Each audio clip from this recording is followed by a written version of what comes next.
Okay. Thank you, everybody. JB Ricks, go ahead. Coach, congrats on the win. First, I wanted to ask you about the energy that both sides played in this game tonight, and how proud are you of the way your team followed up the way they played in Virginia Tech? They played at Virginia Tech this weekend. Well, first of all, Louisville is such a good basketball team and extremely well coached. The two games that we had played them have just been so competitive. Both sides, great players, great plays, and just the competition level is just at an all-time high. It's such a joy to be able to have a front row seat and watch both of these teams compete against each other. And tonight was unbelievable for both of us.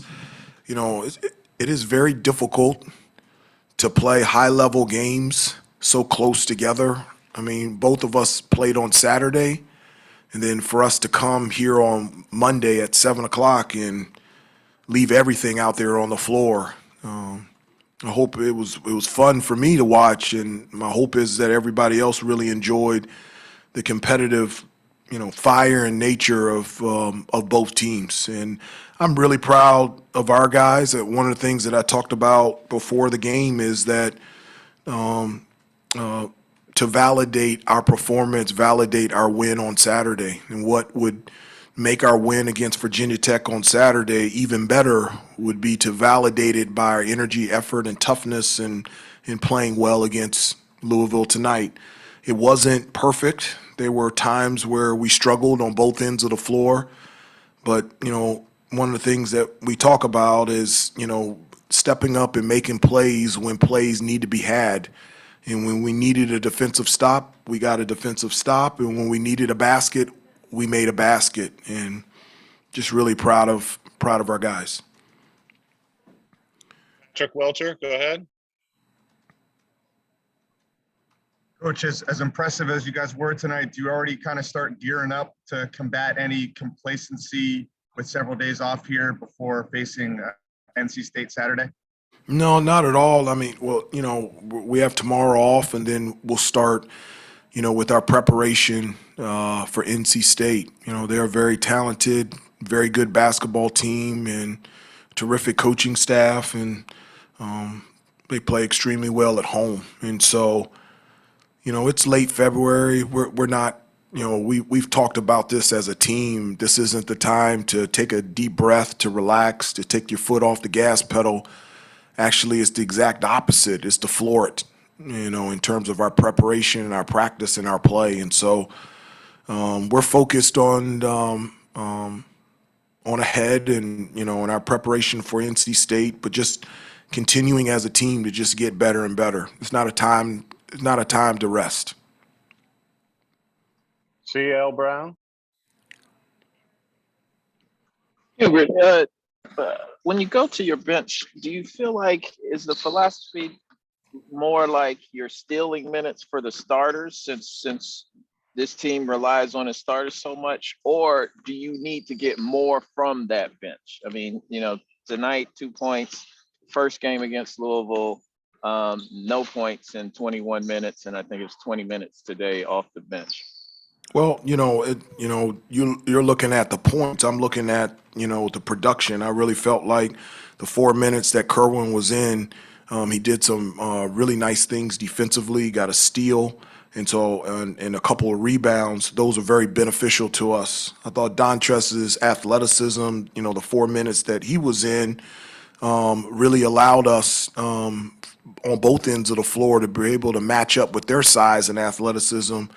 And I just thought Puff was fantastic off the bench. I don't just look at the points. I look at the energy, the effort, the plays.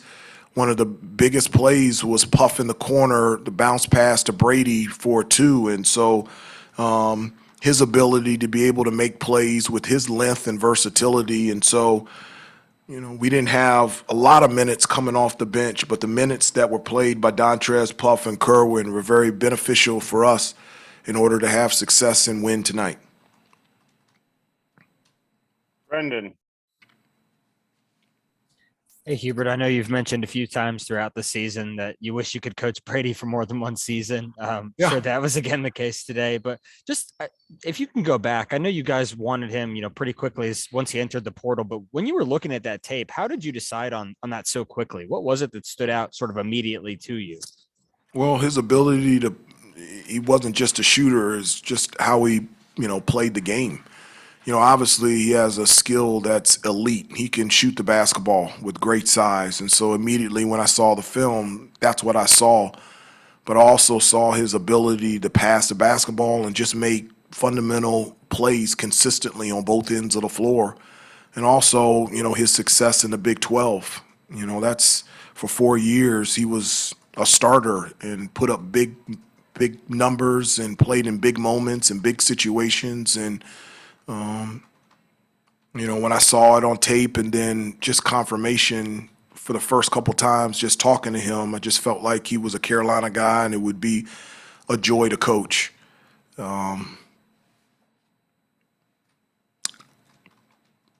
Everyone keeps telling me this, that it's to enjoy it because it's rare to, I just really enjoy coaching him.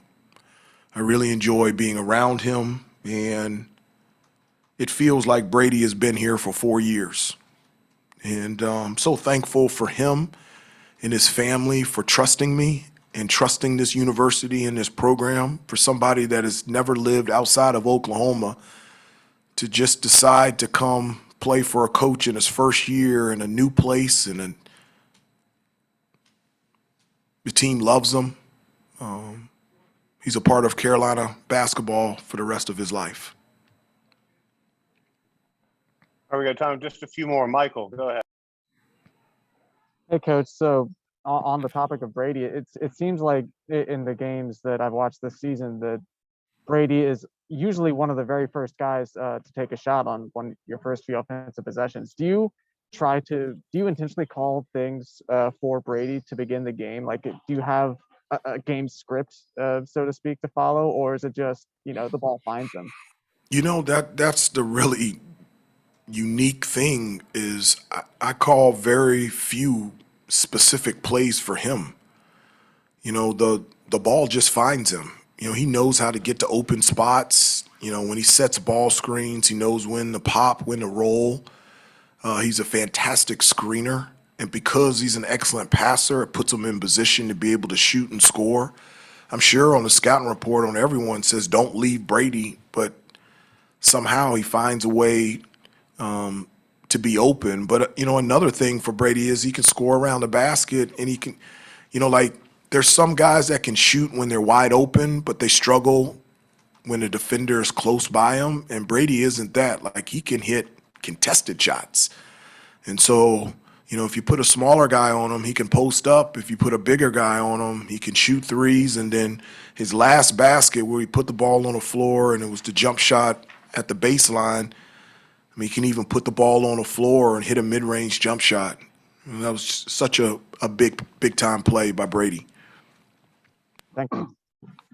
Andrew Jones.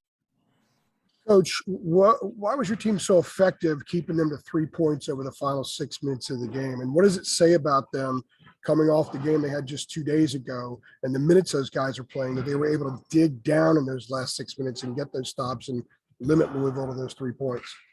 Well, we our energy and our effort, especially the last 3 minutes of the game, that was the best that we played defensively. I felt at times we were tired. The game that we played against Virginia Tech on Saturday, and especially the guys that played big minutes, that's a quick turnaround. And I felt like at times they were fatigued, especially on the defensive end. Our rotations, our closeouts, they just weren't consistently great. And Louisville was able to get to the basket and score consistently in the paint. Then we just did a better job of guarding the ball. I felt like RJ and Caleb did a really good job on the ball with their pressure. Our bigs were up at the point of the screen where it didn't allow Louisville's guards to get downhill, and it actually put our big in better position to close out to the pick and pop guy, which allowed us to stay at home with their shooters. And so one of the things that I always say is the ball is the problem. And if you just take care of the ball, everything else will take care of itself. And so those last moments, those last 3 minutes, I thought we did an excellent job of defending on the ball, and it allowed us to be in position to defend off the ball because of our job that we did on the ball. Thank you. All right, Adam Smith, last one, wrap us up. Hubert, you won your 20th game tonight on the season, and I know that used to be a magical mark in college basketball. Maybe showing my age here, but what are your thoughts on hitting 20 wins, and what does that mean to you as a coach? I haven't had really time to think about it. To be honest with you, I think I'm just happy when we win. It is a big deal to get to 20 wins. Obviously, it's not our goal, and it's not our standard, and it's not where we want to stop. But, over the last 3 years, we haven't gotten to 20 wins. And so